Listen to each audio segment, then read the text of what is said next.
Now at 78, Benny Andersson is opening up for the first time about ABBA's untold journey.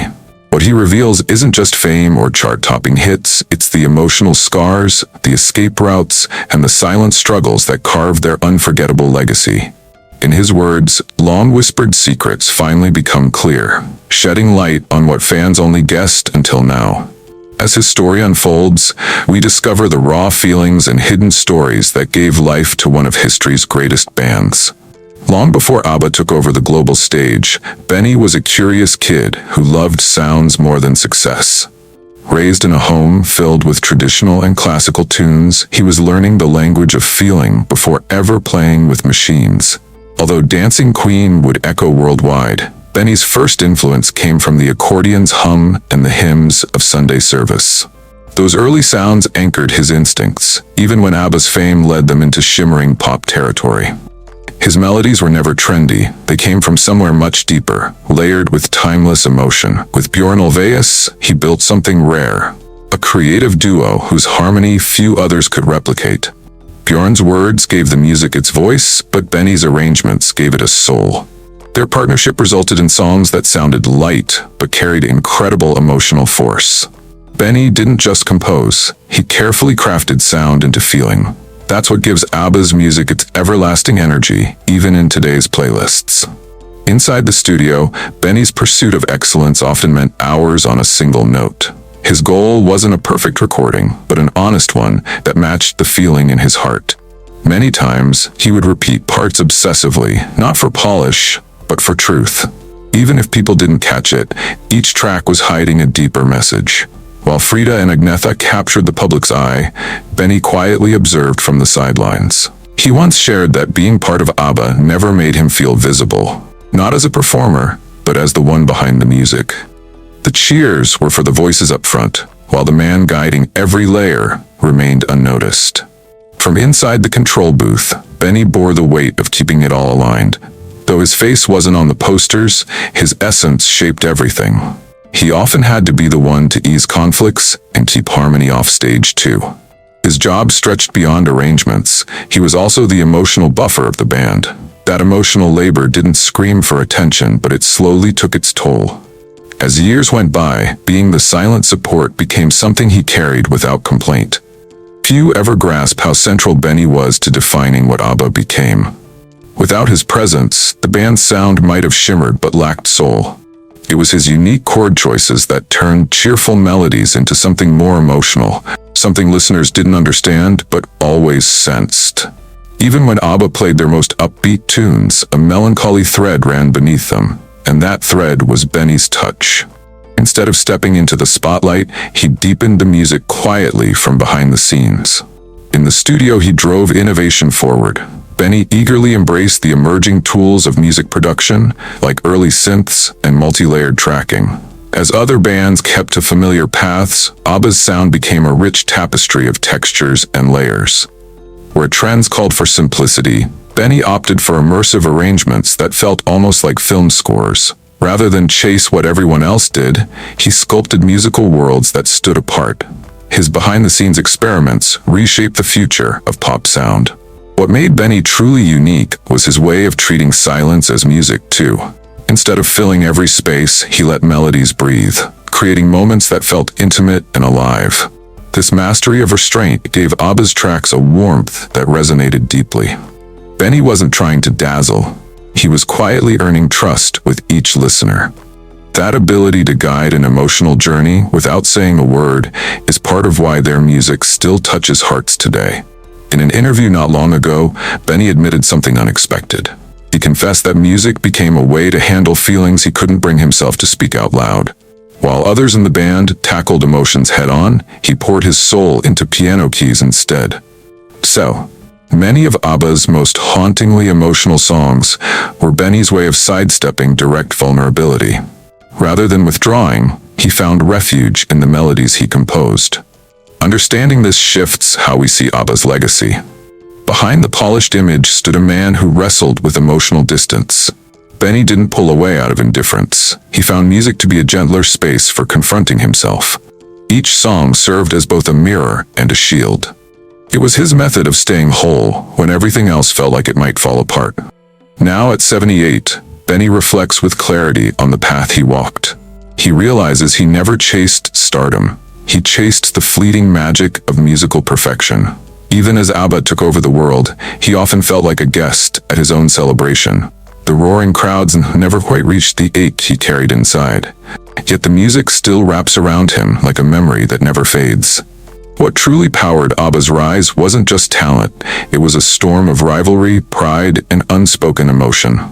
Benny and Frida didn't spark over candlelight, they collided through song. Long nights mixing tracks turned studio time into something more intimate. Their bond wasn't formed over flirtation, but in harmonies that exposed hidden truths. Music became their unspoken language when conversation failed. It wasn't about falling in love, it was about being understood through sound. Frida arrived with vulnerability and vibrant spirit in every session. Benny, by contrast, was introspective and reserved, more fluent in notes than in dialogue. Those opposing energies made the music magical, but life outside the studio less so. Frida expressed pain with volume, Benny internalized it with silence. Creative chemistry didn't always translate into emotional compatibility. Underneath what they shared was a deep, unresolved history. Frida entered life shadowed by abandonment and haunted by fear. From a young age, Benny learned the art of emotional suppression. They never truly mastered the language of vulnerability, so music became their substitute for spoken words. Rather than drawing them closer, those harmonies carved space between them. Benny would later confess in interviews that his emotional honesty thrived in the studio, not in everyday life. Once the song ended, so did his emotional presence. Frida longed for someone real, someone who could feel without a melody playing. That wasn't who Benny was, something he's since come to recognize. To him, music functioned more as armor than as a path to healing. Songs like The Winner Takes It All and One of Us weren't just creative output, they were his way of sidestepping confrontation. Those lyrics weren't born from remorse, but from a refusal to engage in raw dialogue. He found solace in crafting tunes, while actual emotions left him feeling out of control. Today, he admits that expressing sorrow in a song was far easier than facing it aloud. Frida, in contrast, embodied each verse as if it were her personal truth. Her voice didn't just carry notes, it carried the weight of their unraveling. To her, those compositions weren't symbolic, they were reflections of lived experience. While she stepped forward emotionally, Benny lingered backstage, hiding behind rhythms and refrains. Avoiding honest talks eventually corroded the very core of what they had. Their definitions of love clashed. Frida reached out for closeness, while Benny withdrew for quiet. This emotional mismatch caused repeated friction, even as their songs gained momentum. Their connection endured in recordings, but rarely survived domestic life. What listeners mistook for emotional chemistry was often polished emotional distance. Outwardly, the group appeared united and thriving, while internally they were unraveling. Despite tabloid tales, Benny's biggest failure wasn't infidelity, but emotional absence. He composed breathtaking melodies, yet couldn't navigate intimate dialogue. With time, the gap between them turned into an unbridgeable canyon. One recent quote from Benny sheds new light on everything. "I gave my best lines to songs, not to the people who needed to hear them." Those simple words reframed the entire narrative. This story was never just about blame, it was about fear of emotional transparency. Benny's avoidance wasn't cruelty, it was self-preservation. He evaded intimacy by stacking musical bricks into emotional walls. The legacy left behind, timeless songs that stirred millions, but couldn't heal the wounds they came from. In hindsight, Benny places no fault on Frida. He now realizes she craved presence, and he gave her performance. What once connected them, a shared passion for music, ironically became the thing that drove them apart. His greatest strength, the power to move hearts through song, turned out to be his greatest weakness. Benny could inspire emotion in the world, yet he faltered when it came to simply sharing it. No one's pointing fingers in this chapter, it's about gaining perspective. We're finally seeing Benny not as the quiet shadow, but as someone who found shelter in harmony. Where others shouted or wept, he turned inward and wrote music. And by doing that, he let moments slip by, moments where presence mattered more than peace. Now at 78, Benny has begun to untangle those silent threads of his story. He understands that staying quiet, yes, even through his songs, can wound as deeply as anger ever could. Benny isn't rewriting the script of his life, he's peeling back the melody to expose the truth. This is the first time we're catching the entire tune, and it's not wrapped in a catchy refrain. People loved spinning tales about ABBA's supposed girl drama. Fans picked sides over vocals, outfits, and backstage tension. But what simmered quietly had nothing to do with Agnetha or Frida. It was Benny, measuring himself not against his bandmates, but against the beast of fame. He didn't long for applause. He craved understanding. Every photograph and headline leaned toward the women of ABBA. Their appearance and personal stories lit up the media. Meanwhile, Benny and Bjorn were pushed into the genius but unseen category. Even when the duo penned timeless hits, their faces stayed out of focus. For Benny, it wasn't a matter of being applauded. It was about finally being recognized. He wasn't some background piece. He built the sound that defined them. Hours blurred into each other as he constructed layers of harmonies and unforgettable melodies. And still, when the trophies came or magazines ran features, Benny's name was a faint echo. His frustration wasn't directed at his bandmates. It was aimed at a world that overlooked the labor behind the sparkle. He brought the emotion to life, but others were handed the credit. Labeled as the cold brain of ABBA, Benny was reduced to a stereotype.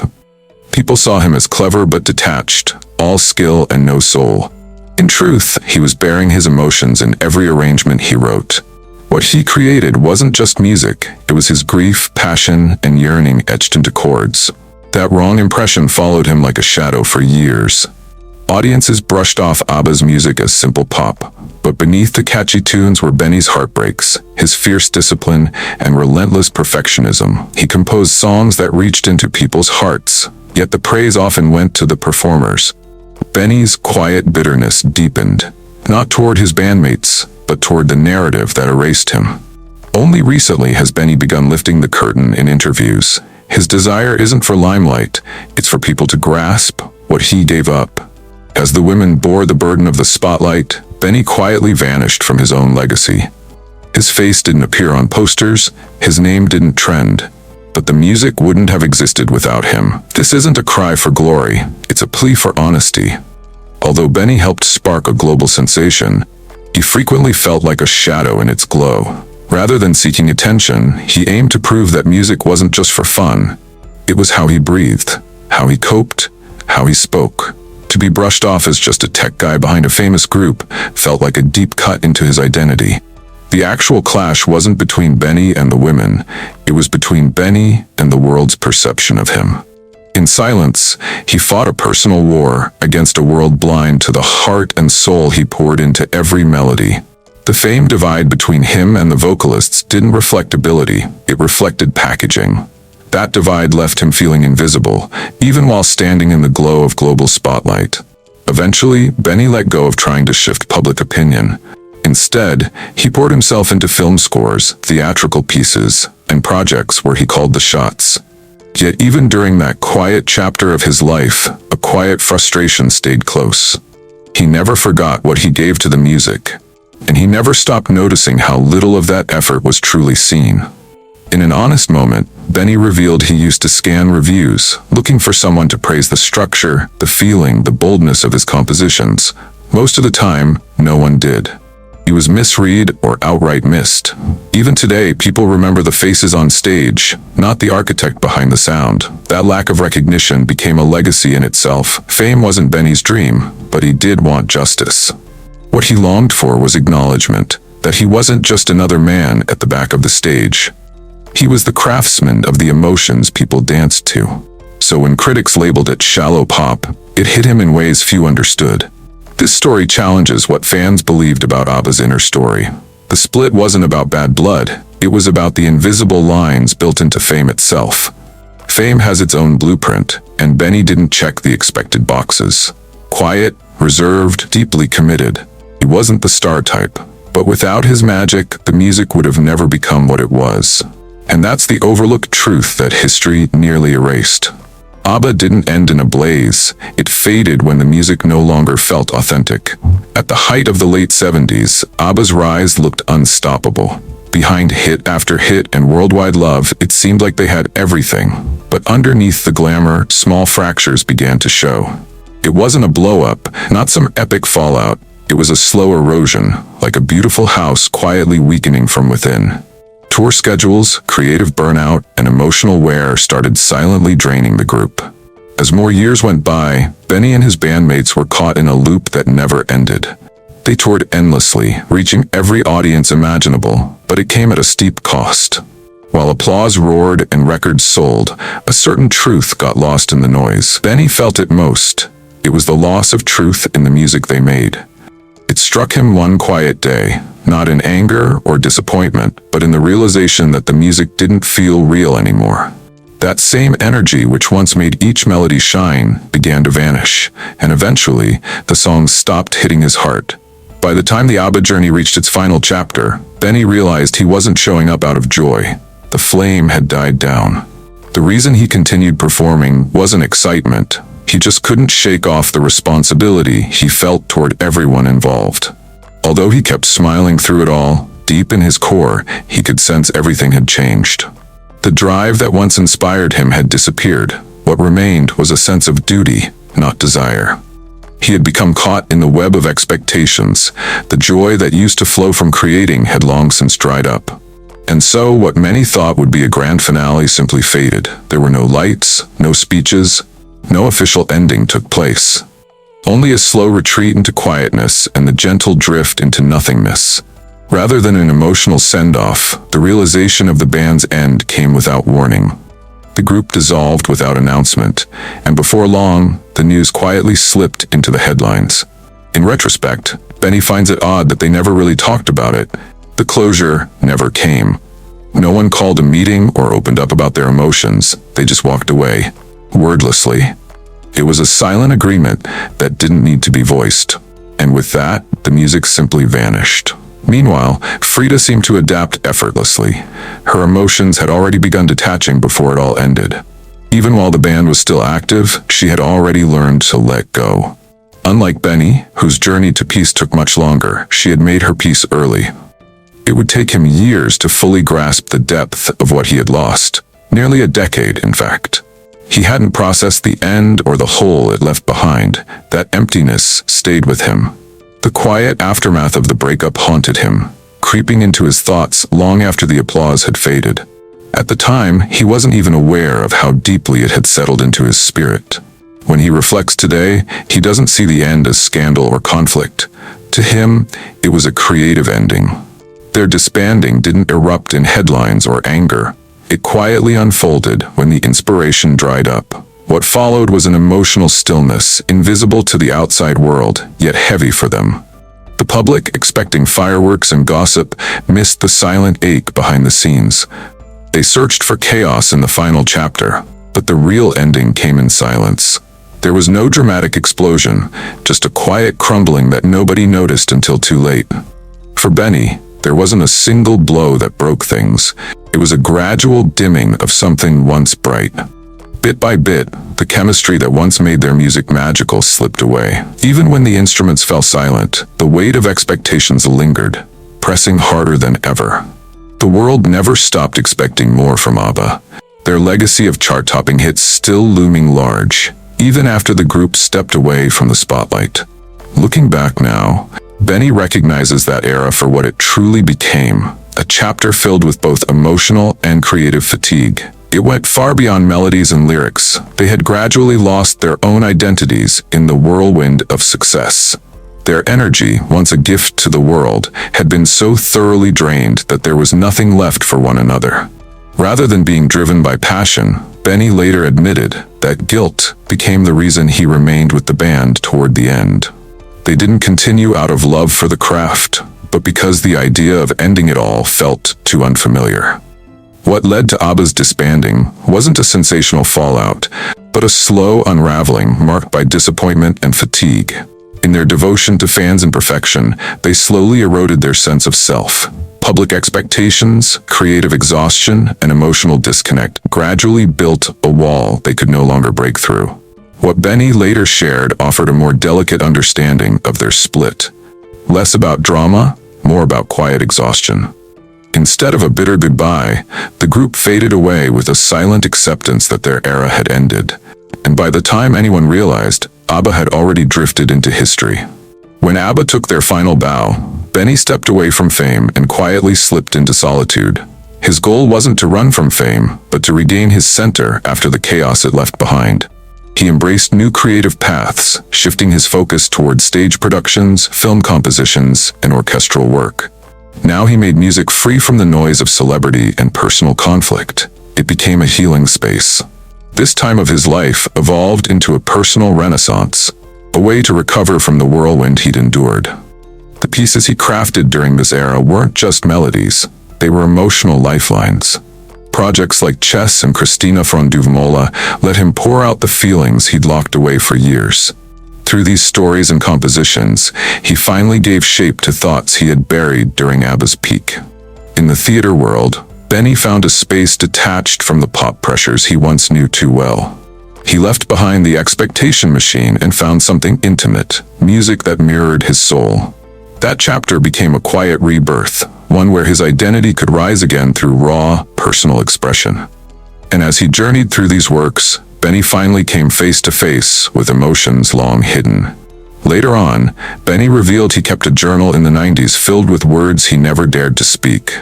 These unsent letters, written to Frida, Agnetha, and Bjorn, held truths too fragile for the spotlight. The pages bled with honesty, things he hadn't voiced in the frenzy of their fame. Those letters allowed him to explore unresolved guilt, bottled up anger, and unspoken tenderness. It was a private purge, one that helped him wrestle with shadows that trailed behind success. Reflecting on where he stands now, Benny feels a deeper creative freedom than ever before. No longer burdened by the chase for hits, he finds joy in simply making music for himself. This freedom, unshackled from external approval, became his most genuine form of expression. The freedom Benny enjoys today, however, carries its own cost, an ongoing feeling of unresolved matters. Often, Benny finds himself haunted not only by the melodies, but also by the emotional turmoil tied to his life during ABBA's prime. He confesses that while experiencing those moments, he never fully grasped their meaning, and only now, looking back with some distance, does he start to understand it all. As he's grown older, Benny has taken on a role that extends beyond just composing music for himself. He began guiding young Scandinavian composers, sharing both his expertise and life lessons. Yet his mentoring goes beyond teaching musical techniques. It's about helping them embrace emotional sincerity, a lesson Benny struggled with earlier in his career. Now he's regarded as a wise elder, offering insights not only on music creation, but also on handling the emotional hardships of being an artist. This approach allows him to shape the next generation, focusing not just on sound, but on the emotional depth that defines a lasting career. Benny's evolution from ABBA's troubled genius to today's thoughtful mentor speaks volumes about his personal and artistic growth. Following ABBA's massive success, he found a way to reconstruct his creative life in a more genuine and meaningful fashion. His period of solitude wasn't merely a retreat from fame, but a chance to rediscover his identity beyond the spotlight and the songs. Through his theatrical work and mentorship, Benny has connected with music on a profound level and has become a guiding force for those who come after him. His journey powerfully illustrates that reinvention remains possible, even after reaching the peak of achievement. ABBA didn't fall apart because of fame. It crumbled because the individuals within were all too human and fragile to endure. In a rare moment of candor, Benny Andersson, now 78, shares a profound confession. He reveals what many suspected but few voiced. ABBA's foundation was not happiness, but pain, escapism, and delicate humanity. During a recent interview, Benny openly states, "ABBA worked because we were broken. The music made us feel whole." This honest admission uncovers the reality behind ABBA's phenomenal success. They didn't prosper because they were perfect or perpetually joyful, but because they were deeply flawed, seeking something that could make them feel alive. Their songs became an emotional anchor, a way to keep moving when everything else seemed unstable. Reflecting back, Benny once believed time would bring closure to the ABBA story, expecting that years would offer peace and answers. Yet, what he's come to understand over time is not closure but acceptance. He now views ABBA's legacy through a more truthful perspective. not as a flawless fairy tale, but as something deeply human. We weren't a fairy tale, Benny admits. We were four people trying not to fall apart. The music was the only thing holding us together. This realization reshapes everything we thought we knew about the band's ascent, their bonds, and their eventual downfall. The reality is, ABBA didn't break up because of fame's pressure or the gossip that surrounded their private lives. It wasn't the expectations of fans or the non-stop attention that caused the band to fracture. What really tore them apart was something deeper, something harder to admit. The music, what bound them to each other in the world, also kept them from facing their own personal battles directly. The members of ABBA were simply too human to bear the full weight of their emotions, and the songs they wrote became an outlet to flee from the hidden chaos. When Benny reflects on the band's past, he reveals a more complicated truth about what was happening inside. They were more than just four gifted artists with magical stage chemistry. These were people struggling with inner conflicts, emotional wounds, and the harsh realities of fame that overwhelmed them. As Benny reminisces about those days, he confesses that the music was a refuge, a momentary break from the stress tied to their fame. The happiness seen on stage was genuine, yet it also hid a deeper pain. Behind the cheerful faces, the laughter, and the hits, four individuals tried to make sense of their shattered lives. This last chapter ties every part of ABBA's tale together: love, silence, ambition, fame, loss, and endurance. Each factor played a role in their journey, but none fully explain what happened. Their success was based on talent and perfect timing, but their downfall wasn't caused by a lack of either. Instead, it was their humanity, their struggles, emotional burdens, and their own high expectations that wore them down. Benny admits that, looking back, the cracks were there from the very start, but were masked by their shared passion and the power of their music. The story was never about being flawless. It was about hanging on. Today, at 78, Benny no longer seeks applause or approval. What he now pursues is the truth. For the first time, he feels able to tell his story without fearing that he will tarnish the band's legacy or disappoint fans. This is Benny, a man who has made peace with ABBA's turbulent past. He no longer feels the need to uphold the perfect image of the group. Instead, he accepts that ABBA was as flawed and vulnerable as anyone else. By telling the truth about their history, Benny has redefined what ABBA really was, a group held together not by fame or fantasy, but by the music that helped them endure their private struggles. As this story's final chapter unfolds, Benny's admission is clear. ABBA didn't fall apart due to fame, relationships, or outside pressures. It unraveled because the people inside were too human, too authentic, and too fragile to carry everything. The music was their escape, their healing, and their bond. Yet in the end, it could not shield them from their own vulnerability. By finally opening up, Benny has taken the last step toward truly understanding ABBA's legacy, not as a flawless icon, but as a deeply human, imperfect, and beautiful story. The true tale of ABBA isn't about the glitter, the glamour, or glossy magazine covers. It's about the pain, the refuge, and the shared humanity that made their music so moving. Now, through this confession, Benny offers us the clearest glimpse into what ABBA really represented. Thanks for watching. If you like this video, please remember to like, share, and subscribe.